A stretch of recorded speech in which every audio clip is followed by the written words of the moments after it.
So thank you for coming. It's so great to see some people here today. I know we've had, there are quite a few people bought tickets, but I'm guessing people got busy and the weather is grim. But thank you so much for you guys for coming. I'm just going to do a little introduction on Women Alternative Photography Group for those who don't know. My name is Lizzie, by the way. I'm the founder and director of Women Alternative Photography Group. Women Alternative Photography Group is a feminist research project celebrating women, non-binary, gender diverse, and artists from marginalized groups working with alternative photographic processes. And our mission at its core is committed to researching and distributing new knowledge on innovative and experimental processes, as well as historical techniques that are currently being reinvigorated and reinvented. So far, because obviously I'm still doing my PhD, this hasn't manifested in too many things, but one of the things that I do is each month I publish an interview with a different photographer from all over the world. So we've had some really incredible photographers, some from Indonesia, Argentina, Canada, America, England, all over the place, and sort of doing these in-depth interviews about their process, sort of learning more about how they are using alternative photography. So somehow I've done a ton of cyanotype ones, so I need to switch to do something else. But lots of different processes, from brulee to film soup to pinhole photography. So if you are interested in reading any of them, they're on the Women Alternative Photography Group website, which is has sort of all of our information on it. So you can just find that through the link on Instagram. Talking of Instagram, we also do Instagram takeovers, where artists are invited to take over the account for a week, and they can show whatever they like. And it has been a really lovely way to meet new people and get to see some really incredible work and showcase work from all over the world. These were a few months ago, I think. There's been a few since then, but check out the Instagram if you are interested. We also do quarterly online meetups, because obviously our community is international, and I'm usually based in the States. We have been meeting up online, and it's sort of first come, first serve presentations. So you just sort of sign up, and if you want to present, you can share your practice and get feedback from people. So they're not really like crits, they're more like artist talks, but people give you commentary, and it's always, everyone's super friendly and really kind, so it's always a really nice experience. And yeah, people from all over the world. And it has been really, really wonderful, because I think doing it like this, having them free and online, makes it just so much more accessible. And then they're all recorded so that if you're in a different time zone, you can rewatch them later on. But today, the reason that we are here is to listen to Kai Lewis and Melanie King, and then also myself, present their artists, their art and their research. So I'm really excited to welcome them today. We will do sort of like 10 to 15 minute presentations, and then we'll have questions at the end. So it'll be pretty chill, laid back, nothing too scandalous.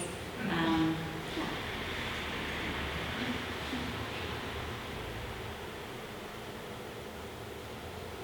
So, Kai, would you want to go first?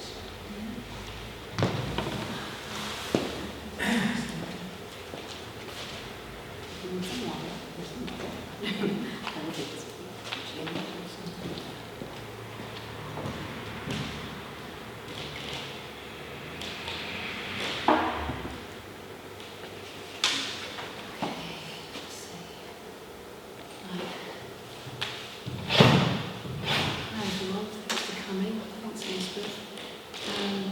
I'm Kai Lewis. I'm an artist working with photographic processes, experimental, alternative, and printmaking, but I use a variety of different processes, media, so anything from drawing, and that helps the photographic side of my work as well. So I'm based in South London. I'm also a curator and workshop facilitator, so I'm often running around doing pop-up workshops in ridiculous places. I was trained as a graphics, in graphics many years ago, at illustration and printmaking, but subordinate to that was always photography, and that was always the core of all the courses I did, and I was taught by some very interesting photographers at the time. I'm a member of a variety of different collectives, and I dip in and out of those depending on what projects I'm working on at the time.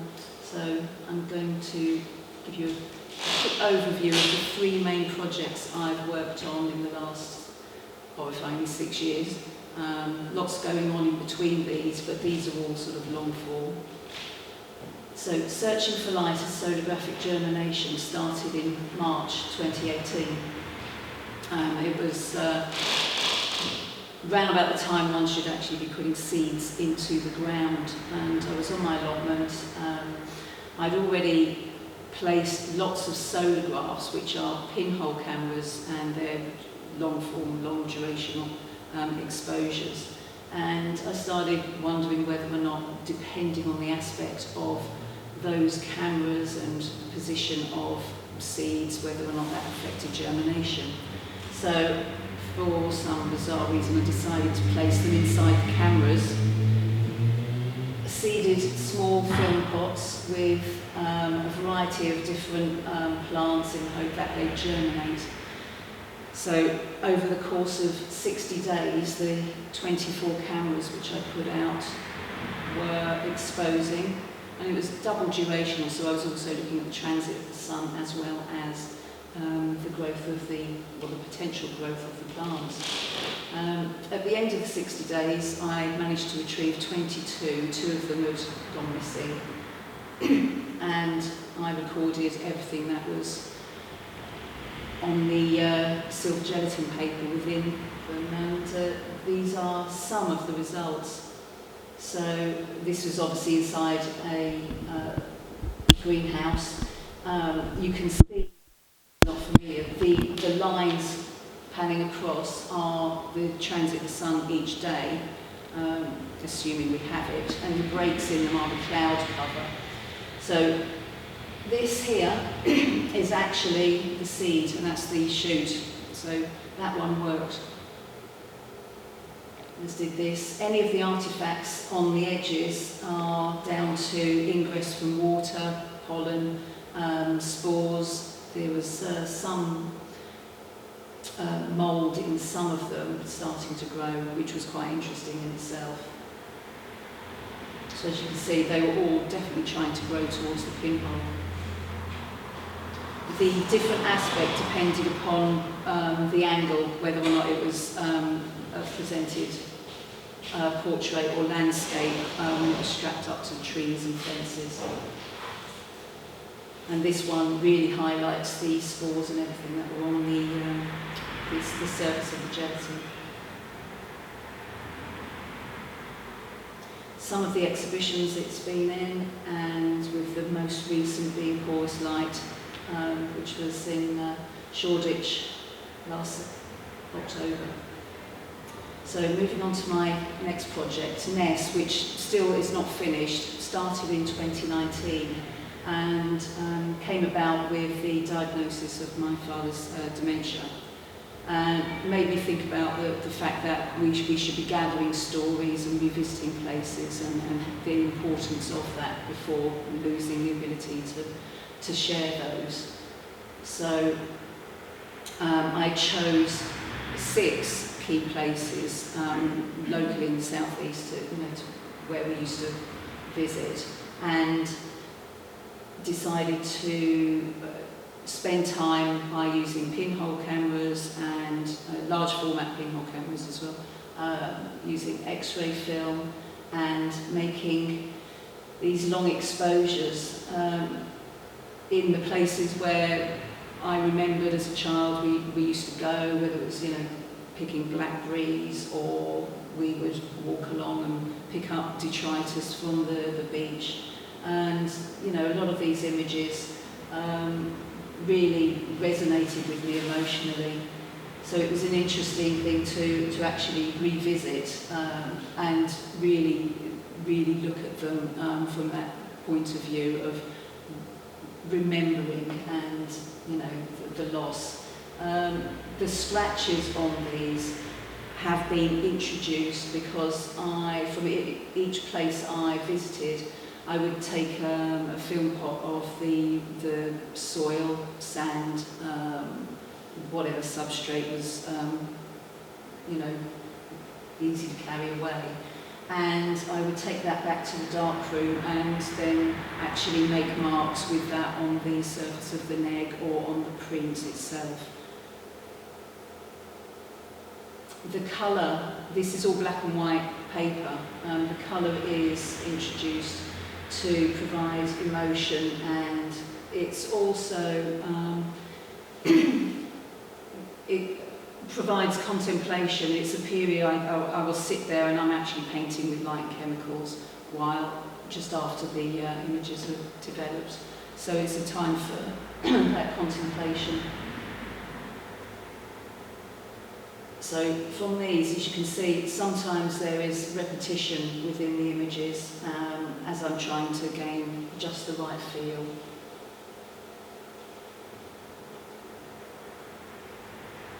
These are Dungeness, and this is Orfordness.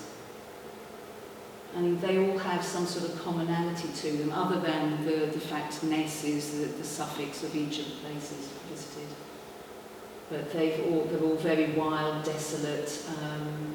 There's often even a military aspect to it, and my father was in the Navy as well, so that's one of the links. There's lots of layering to these.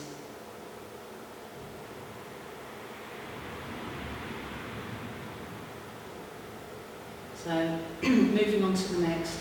In 2020, of course it was COVID, and it was lockdown, and I was sitting in my garden in March of that year and looking up, lucky to have a very large tree, and pondering how the skeletal nature of it also resembled lungs, and what the tree canopy does for London. Being in South London, it was really valuable at the time for us to be able to go out, get our 1 hour a day walk, and it ended up being that parks were full, and it was actually probably dodgier to do that, and it was quite unpleasant. So I would either stay at home, or I ended up going to cemeteries as well, because for some reason they were empty.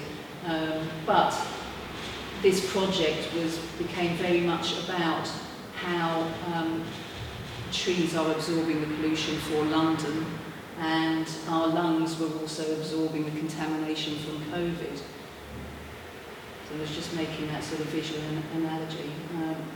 So I did a lot of these, just watching as the leaves slowly but surely came in. Again, these are pinhole, and they're also large format, they were 10 by 8.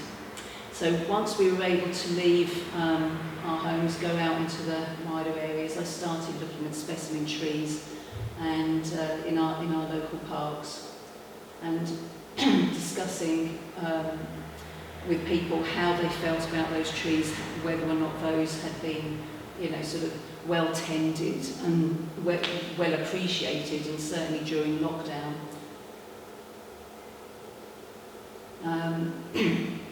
The difference between the trees in the parks really started to stand out to me, because I was looking around also at the time with the trees in our local streets, and in South London they are really severely hacked to pieces. There's pollarding, and then there is an economic measure where they'll reduce the tree to basically a trunk, so they probably don't have to touch it again for years. And this is often what we were left with, and sometimes it was just, you know, very brutal, and sometimes the trees would go into shock, and you end up with suckers and everything growing up the trunks as it's trying to photosynthesize. So I started gathering all of these trees and have created a typology where hopefully I will have quite a large amount of them, and I'm documenting them, and I've also used what3 words in order to track them down and keep an idea of what each one is doing over the years. So currently this one is on show in Salon 24 in Folkestone.